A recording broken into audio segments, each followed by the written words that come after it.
الحمد لله وأصلي وأسلم على من بعث رحمة للعالمين نبينا محمد وعلى آله وصحبه أجمعين.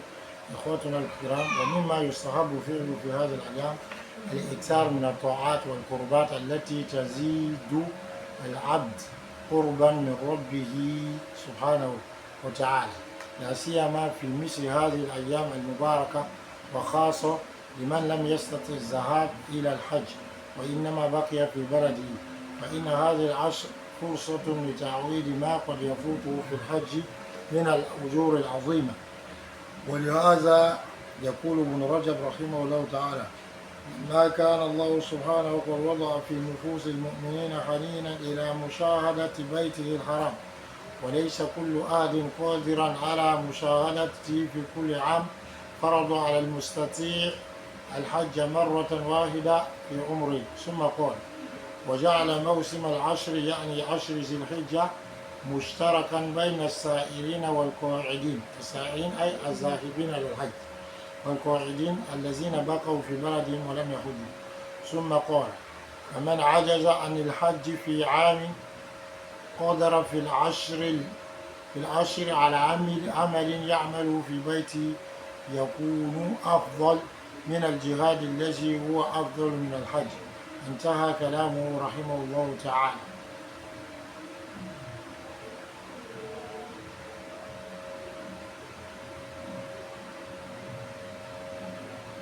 Alhamdulillah, donc chers frères et sœurs, on loue Allah subhanahu wa ta'ala.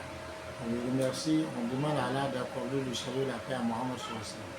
Après avoir donc évoqué largement les mérites contenus dans le mois de Zulhijjah, précisément dans les 10 premiers jours du mois de Zulhijjah, il est bon donc qu'on cite certaines actions donc, auxquelles le serviteur devra s'adonner pour pouvoir profiter du mérite de ces jours.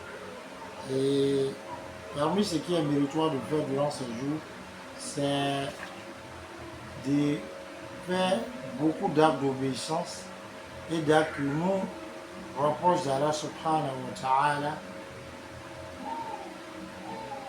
surtout durant alors ces jours bénis. Et de façon spécifique pour celui qui n'a pas pu effectuer le Hajj et qui est resté chez lui. Alors, ces 10 premiers jours du mois de Zulhijjah sont une occasion pour pouvoir en quelque sorte compenser ce que alors il a pu manquer comme alors récompense énorme et innombrable du Hajj.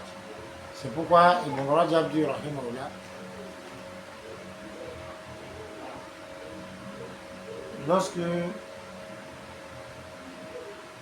puisque Allah subhanahu wa ta'ala a mis dans les âmes des croyants, c'est dit une nostalgie vis-à-vis du fait donc de voir sa maison sacrée, alors que tout le monde n'est pas capable d'aller voir cette maison tous les ans. Allah subhanahu wa ta'ala a rendu obligatoire le Hajj à ceux qui peuvent le faire une seule fois dans la vie. Ensuite, Ibn Rajab dit: et Allah a fait de la période et de la traite des 10, c'est-à-dire les 10 premiers jours du mois de Zulhijjah, il en a fait une période dans laquelle sont associés donc les itinérants et ceux qui restent assis. C'est-à-dire les itinérants, ceux donc qui vont le Hajj, et ceux qui restent assis, ceux qui restent dans leur maison, donc ou chez eux, dans leur pays, dans leur localité, et qui n'ont pas fait le Hajj, en fait qui n'ont pas pu faire le Hajj.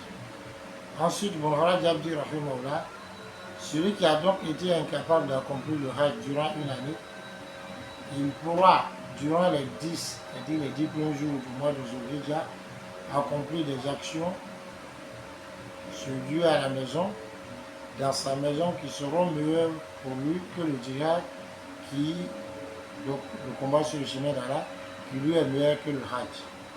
Et fin de citation de la parole de Ibn Rajab. Et parmi ces actions, donc on cite, il y a la Sola, car on nous accorde la bonne compréhension. Salam alaikum wa rahmatullah. Dans les moments à venir, on va citer et on va s'étaler sur les actions accomplies durant ces 10 jours-là de façon détaillée. Salam alaikum.